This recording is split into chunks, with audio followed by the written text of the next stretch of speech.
다 함께 잠언서 21장 30절과 31절 말씀을 함께 봉독하겠습니다.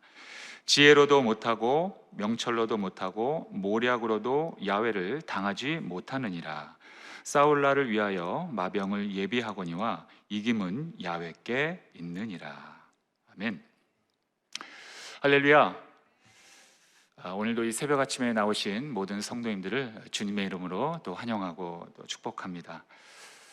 지금 비록 늦더위가 기승을 부르고 있지만은 그래도 우리는 가을이 오고 있다는 것을 알고 있습니다.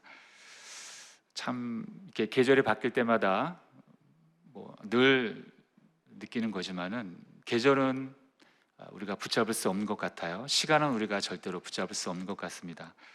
참 이 시간이라는 것은 어떤 목적지를 향해서 우리의 입장과는 상관없이 계속 이렇게 흘러가고 있습니다. 그래서 우리는 그 시간이 그 목적지에 다다르기 전에 준비를 해야 됩니다.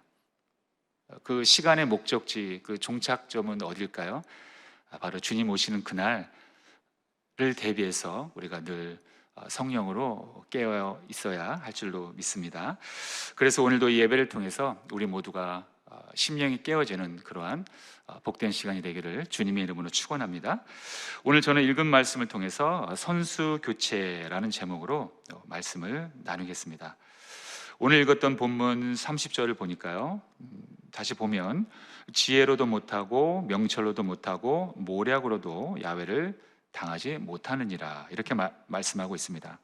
사실 너무나 당연한 말씀이죠.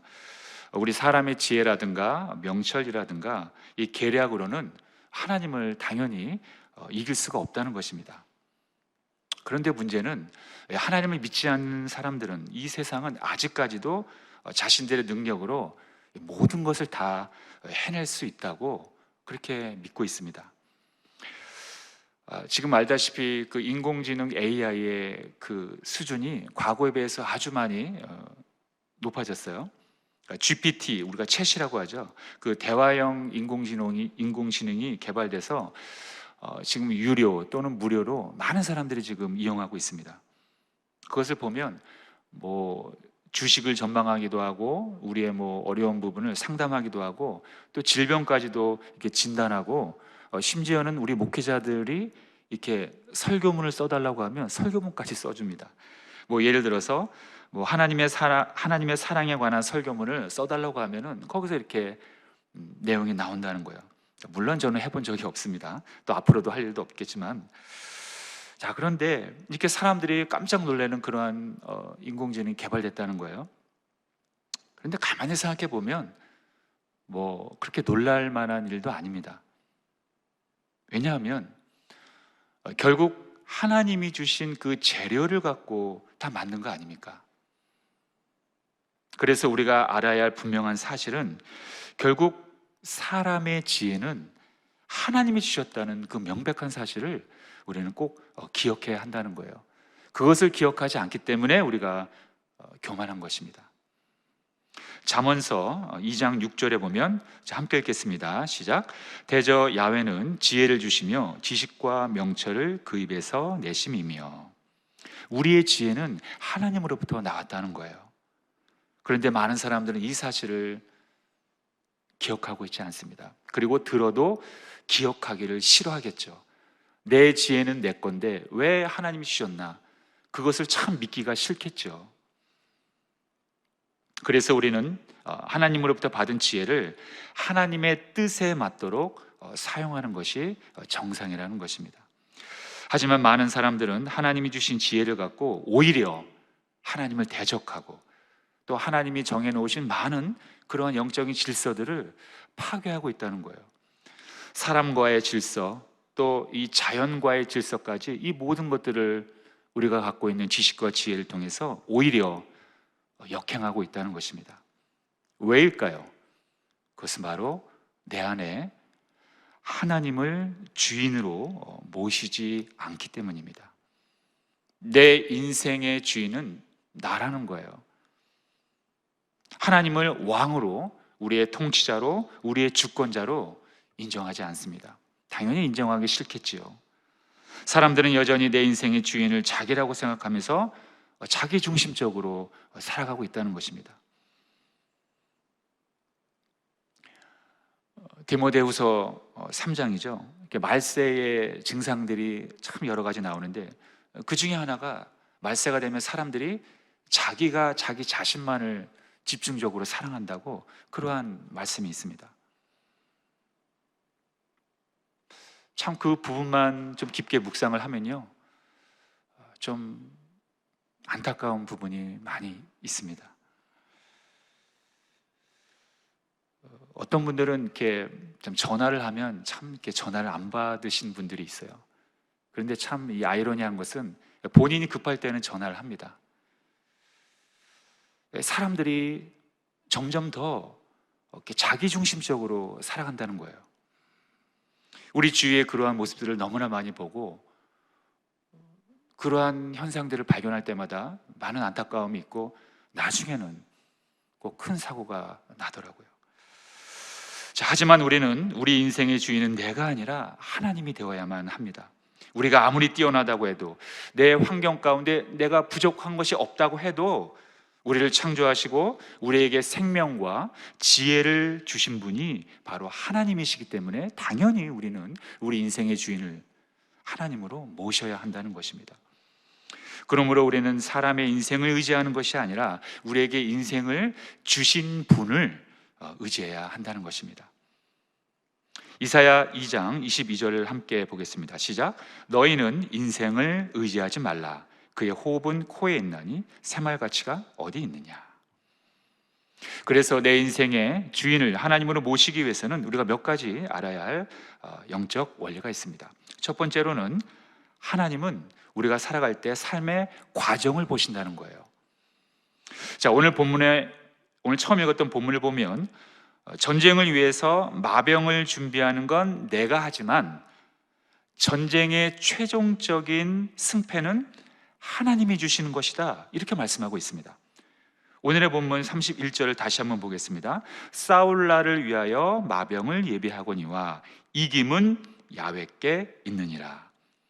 결국 이김은, 즉 그 승리는, 그 최종적인 결론은, 최종적인 열매는 하나님의 주권에 달려있다는 거예요. 그렇기 때문에 우리는 무슨 일을 하든 그 과정을 중요하게 생각해야 한다는 것입니다. 왜냐하면 그 최후의 결과는, 최후의 열매는 하나님이 결정해 주시기 때문에 우리가 거기까지 좌우지할 수가 없다는 거예요. 우리는 그 과정에 충실해야 한다는 것입니다. 다시 말해서 우리는 무엇을 하든지 간에 정직하고 성실하게 대해야 한다는 거예요. 그것이 하나님의 뜻이라는 것입니다. 그런 다음에야 우리는 하나님을 바라보며 좋은 결과를 소망하는 것입니다. 그런데 우리는 가끔 그 좋은 결과를 내기 위해서 하나님이 기뻐하지 않는 일을 할 때가 가끔 있습니다. 심지어는 불법까지 행할 때가 있다는 거예요. 그 좋은 결말을 내기 위해서 과정을 무시한다는 것입니다. 하지만 그것은 절대로 하나님이 원하시는 것이 아닙니다. 우리는 가끔 생각합니다. 뭐 좋은 결과만 나오면 되는 거 아닌가? 이렇게 생각할 때가 있습니다. 그러나 그것은 우리의 착각입니다. 하나님은 그렇게 생각하지 않는다는 거예요.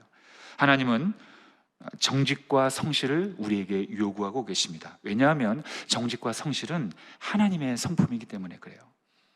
그래서 우리는 조금 느리더라도 정직하고 성실한 사람들은 결국 하나님이 도와주시고 인도해 주신다는 것입니다. 잠언서 11장 3절을 함께 보겠습니다. 자, 시작. 정직한 자의 성실은 자기를 인도하거니와 사악한 자의 패역은 자기를 망하게 하느니라. 아멘. 그러므로 우리는 하나님의 성품인 이 정직과 성실로 모든 일들을 다 감당해야 합니다. 그래야 하나님은 우리에게 최종적인 승리를 주신다는 것입니다. 그러므로 우리는 승리를 위해서 결과에만 치중하는 것이 아니라 그 과정까지 하나님의 뜻에 맞게 행해야 한다는 것입니다.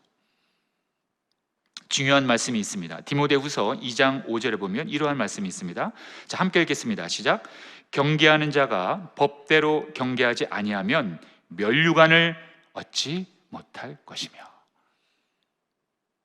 참 어떻게 보면 조금 무서운 말입니다. 경기하는 선수가 그 룰대로, 그 규칙대로, 법대로 경기하지 않는다면 승리의 면류관을 쓰지 못한다는 거예요. 이거를 영적으로 해석한다면 하나님이 우리에게 알려주신 그 말씀대로 우리가 신앙생활을 하지 못한다면 생명의 면류관을 얻지 못할 수도 있다는 것입니다. 여러분, 우리가 규칙을 어기고 아무리 1등을 했다고 해도, 아무리 2등을 했다고 해도 우리는 그 선수를 인정하지 않습니다. 심판관은 절대로 그 사람의 그 입상을 인정하지 않는다는 거예요. 그래서 그리스도인들도 마찬가지라는 것입니다. 우리도 하나님의 말씀에 정직하고 성실하게 순종하며 최선을 다하고 그 다음의 결과를 하나님한테 맡기는 겁니다. 때로는 우리가 정직하다 보면은, 성실하게 하다 보면은 남보다 뒤처질 때가 있긴 있습니다.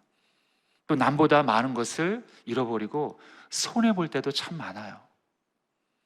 그래서 우리는 스스로 그것에 대해서 가끔은 부끄럽게 생각할 때도 있다는 것입니다. 하지만 그럴 필요가 없어요. 전혀 부끄럽게 생각할 이유가 없다는 것입니다. 우리는 그저 주님 오시는 그날까지 정직과 성실로 하나님의 말씀에 순종하며 살아가면 되는 것입니다. 그러므로 결과만 중요하게 중시하지 말고 바른 신앙인의 그 자세로, 그 바른 방법을 통해서 우리가 교회를 섬기고 또 이웃을 섬기며 복음을 전하시는 여러분들 되시길 주님의 이름으로 축원합니다. 자, 두 번째로 내 인생의 주인을 하나님으로 모시기 위해서는 회개 기도를 해야 합니다. 자, 요한계시록 2장에 보면은 주님께서 7교회에 편지를 보내는 그러한 글이 있습니다. 그 중에서 두아디라 교회에 보내는 편지의 내용을 보면 주님은 행음과 우상 숭배로 하나님을 버린 자들에게 충분히 회개할 기회를 주었다고 말씀하고 계십니다. 그런데 그들은 아쉽게도 회개하지 않았어요. 그래서 그들은 큰 환난 가운데 던져지는 심판을 받는다고 주님께서 말씀하십니다. 계시록 2장 21절과 22절을 함께 보겠습니다. 또 내가 그에게 회개할 기회를 주었으되 자기의 음행을 회개하고자 하지 아니하는도다. 볼지어다 내가 그를 침상에 던질 터이요 또 그와 더불어 간음하는 자들도 만일 그의 행위를 회개하지 아니하면 큰 환난 가운데 던지고. 사랑하는 성도 여러분, 문제는 우리가 죄를 짓는 것도 물론 문제지만 더 큰 문제는 그 죄에 대해서 우리가 철저하게 회개하지 않는다는 거예요. 이렇게 성도님들의 신앙생활을 관찰하다 보면 회개하지 않는 분들이 보입니다. 그걸 어떻게 알 수 있느냐?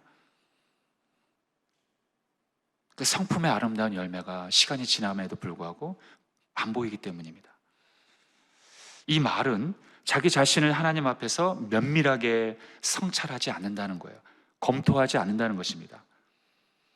어떤 큰 사고가 나야 그제서야 자기 자신을 바라봅니다. 우리는 언제나 매일매일 매 순간순간 하나님의 말씀 앞에서 자기 자신을 비춰보아야 합니다. 정직과 성실 앞에서 자기 자신을 비춰보아야 합니다. 그렇게 하지 않는다면 그 누구도 예외 없이 그것은 잘못된, 왜곡된 신앙생활을 하고 있는 거예요. 성장하지 못하는, 성숙하지 못하는 그런 신앙생활을 하고 있다는 것입니다. 반복되는 예배, 반복되는 모임, 반복되는 기도 가운데 어쩌면 우리는 매너리즘에 빠져서 모든 것을 형식적으로 하지는 않는지 우리는 내가 내 자신을 성찰해 보아야 한다는 거예요. 검토해 보아야 한다는 것입니다. 주님께서 7교회에 보낸 편지는 여러분 불신자들에게 보낸 편지가 아닙니다. 믿는 성도들에게 보낸 편지라는 거예요. 저와 여러분들에게 보내고 있는 편지라는 것입니다. 우리는 주님을 믿는다고 하면서도 때로는 죄 앞에 무너질 때가 있습니다. 하지만 그렇다고 해서 하나님은 우리의 구원을 무효화시키지 않으셨습니다. 회개할 기회를 주셨다는 거예요. 이게 얼마나 큰 은혜입니까? 요한일서 1장 9절. 자, 시작. 만일 우리가 우리 죄를 자백하면 그는 미쁘시고 의로우사 우리 죄를 사하시며 우리를 모든 불의에서 깨끗하게 하실 것이요. 회개는 우리가 하나님 앞으로 나아갈 수 있는 너무나도 중요한 은혜의 통로입니다. 그래서 주님께서는 공식적으로 복음 전파 사역을 하실 때 가장 맨 처음으로 하셨던 말씀이 바로 회개하라, 천국이 가까이 왔느니라, 이 말씀이었어요. 우리에게 처음으로 하신 말씀이 회개하라라는 말씀이었다는 것을 우리는 꼭 기억해야 합니다. 그 많은 복음의 내용들 중에서 왜 하필 회개하라 이 말씀을 처음으로 공식적으로 하셨을까요? 하나님 앞으로 나아갈 수 있는 은혜의 통로, 죄 사함을 받을 수 있는 은혜의 유일한 통로였기 때문입니다. 그런데 이것은 일회성이 아니에요. 주님 오시는 그날까지 우리가 끊임없이 날마다 외쳐야 할 우리의 신앙의 모습이라는 것입니다. 우리가 회개하지 않는다면 죄는 계속 쌓이는 것입니다. 내가 과거에 지었던 죄를 내가 기억하지 못한다고 해서 그 죄가 없어지는 게 아니에요. 내가 모른다고 그 죄가 사라지는 것이 아닙니다. 그래서 우리는 주님의 십자가의 보혈을 의지하며 그 대속의 죽음을 의지하면서 철저하게 회개해야 한다는 것입니다. 그래야 우리는 용서받고 내 안에 바로 성령이 그제서야 임재하시는 것입니다. 그래서 마지막 세 번째로 내 인생의 주인을 하나님으로 모시기 위해서는 세 번째로 내 안에 성령님을 모셔야 하는 것입니다. 우리가 회개하고 죄 사함을 받을 때 성령이 임재하는 것입니다. 그것은 죄 사함이 이루어진 후에 성령이 우리의 마음과 생각을 지배한다는 그런 영적인 원리입니다. 오순절날 베드로는 성령의 충만함을 받고 유대인들 앞에서 설교를 합니다. 이때 베드로의 설교를 들은 많은 사람들은 마음의 찔림을 받고 베드로와 사도들에게 질문을 던집니다. 형제들이여, 그렇다면 우리가 어떻게 해야 합니까? 우리가 어떻게 해야 좋겠습니까? 그러자 베드로는 말합니다.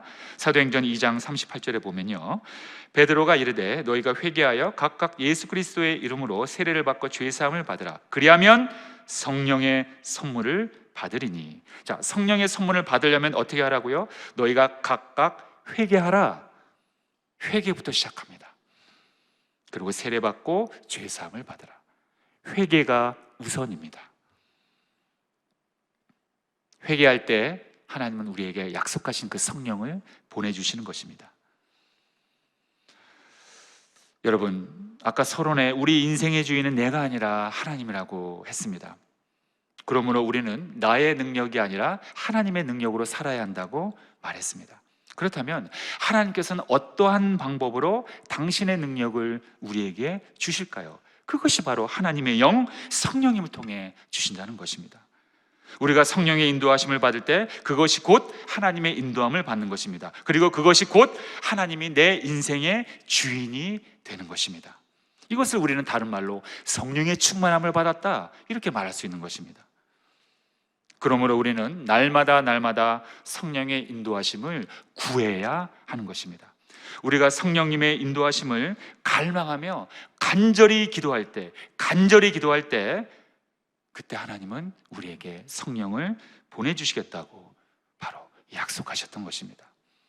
누가복음 11장 13절을 함께 보겠습니다. 시작. 너희가 악할지라도 좋은 것을 자식에게 줄 줄 알거든 하물며 너희 하늘 아버지께서 구하는 자에게 성령을 주시지 않겠느냐 하시니라. 여러분들은 성령을 간절한 마음으로 구하고 계십니까? 오늘도 이 새벽에 이렇게 기도하시길 바랍니다. 성령님이 아니면 나는 내 인생의 주인을 나라고 착각하며 여전히 살 것이 뻔합니다. 성령님, 그러다가 또 무너지고 또 후회하고 이것이 반복될 것이 뻔합니다. 그러니 하나님, 나에게 성령을 오늘 이 새벽에 보내주셔서 하나님을 내 주인으로 모시고 성령님의 인도하심에 순종하며 살게 하여 주시옵소서. 이렇게 오늘 기도하시길 바랍니다. 이것이 아니라면 우리는 여전히 또 무너지고 또 후회하고 또 무너지고 이것이 반복된다는 것입니다. 하나님께서는 우리가 구원받은 후에도 어떻게 살아야 할지 준비해 놓으셨습니다. 그것이 바로 성령님이십니다. 우리가 구원받았다고 해서 우리의 신앙생활이 끝난 것이 아닙니다. 이제부터가 출발하는 것입니다. 그런데 우리 혼자로서는 절대로 승리할 수가 없다는 것입니다. 구원은 받았지만 그래도 여전히 우리를 이끌어 가시는 목자가 필요합니다. 우리의 본능은 여전히 내가 주인 되기를 여전히 끊임없이 원하고 있기 때문입니다. 그래서 우리는 하루에도 끊임없이 빠지지 않고 성령의 인도하심을 구해야 한다는 것입니다. 여러분 알다시피 예수님의 제자들도 당연히 예수님을 믿는 사람들이었습니다. 그러나 성령의 인도하심을 받기 전에는 두려워서 십자가의 복음을 전하지도 못하고 늘 넘어지고 늘 시험에 들고 늘 서로 싸우는 그런 연약한 사람들이었어요. 그러나 성령이 임하고 성령의 충만함을 받을 때 그제서야 그들의 심령의 그 주인은 자기 자신이 아니라 바로 하나님이 되어주셨다는 것입니다. 그때부터 그들은 죽음을 두려워하지 않고 예수님의 죽음과 부활을 증거할 수 있었던 것입니다. 그러므로 우리는 우리 삶의 주인을 내가 아는 하나님으로 교체해야 합니다. 오늘 설교의 제목처럼 선수 교체를 해야 한다는 거예요. 아직도 여전히 내 인생은 내 뜻대로 될 수 있다고 생각하는 분들이 계시다면 그것은 아직 내가 어떤 존재인지 아직도 모르고 있는 것입니다. 우리는 하나님께 생명을 받은 존재들입니다. 우리는 하나님으로부터 인생을 받은 존재들입니다. 하나님으로부터 시공간을 받았어요. 삶을 받은 존재들입니다. 그러므로 우리의 주인은 내가 아니라 하나님을 인정하고 하나님의 인도하심을 받으며 살아야 한다는 것입니다. 그러므로 저와 여러분들은 오늘 이 시간 지금부터 더더욱더 우리의 인생의 주인을 하나님으로 교체해야 하는 것입니다. 여러분들 모두가 인생의 주인을 하나님으로 모심으로 말미암아 주님 오시는 그날까지 날마다 승리하며 사시길 예수님의 이름으로 축원드립니다. 기도하겠습니다. 살아계신 하나님 아버지 감사드립니다. 오늘도 귀한 말씀을 통하여 우리 인생의 주인은 내가 아니라 하나님임을 오늘도 인정하고 고백합니다. 그러므로 바뀌어야 합니다. 선수가 교체되어야 합니다. 나를 이끌어가는 그 선수는 내가 아니라 바로 하나님이 되어주셔야지만 합니다. 그러므로 오늘 성령을 간구합니다.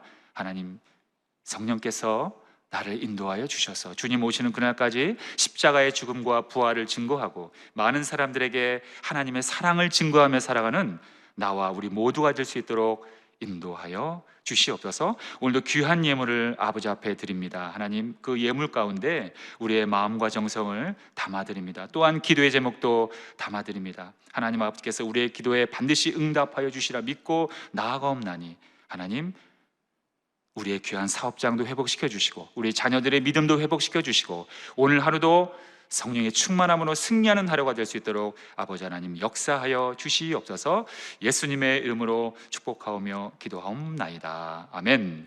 하늘에 계신 우리 아버지여, 이름을 거룩히 여김을 받으시오며 나라가 임하시오며 뜻이 하늘에서 이루어진 것 같이 땅에서도 이루어지이다. 오늘 우리에게 일용할 양식을 주시옵고 우리가 우리에게 죄 지은 자를 사하여 준 것 같이 우리 죄를 사하여 주시옵고 우리를 시험에 들게 하지 마시옵고 다만 악에서 구하시옵소서. 나라와 권세와 영광이 아버지께 영원히 싸움나이다. 아멘. 할렐루야. 우리 하나님께 영광의 박수 올려드리겠습니다. 아멘. 자, 통성으로 기도하겠습니다. 나라와 민족을 위해서, 그리고 여의도 순복음교회와 이영훈 대표 총회장님의 목회 사역을 위해서, 그리고 여의도 순복음 분당교회 황선옥 담임 목사님의 목회 사역을 위해서, 그리고 교회의 재직과 주의 종들 파송된 선교사님들을 위해서 기도해 주시기 바랍니다. 그리고 개인 문제 해결을 위해서, 그리고 특별히 담임 목사님과 함께하는 이스라엘 성지순례를 위해서 다 같이 주여 삼창 부르짖고 통성으로 기도하겠습니다. 주여, 주여, 주여.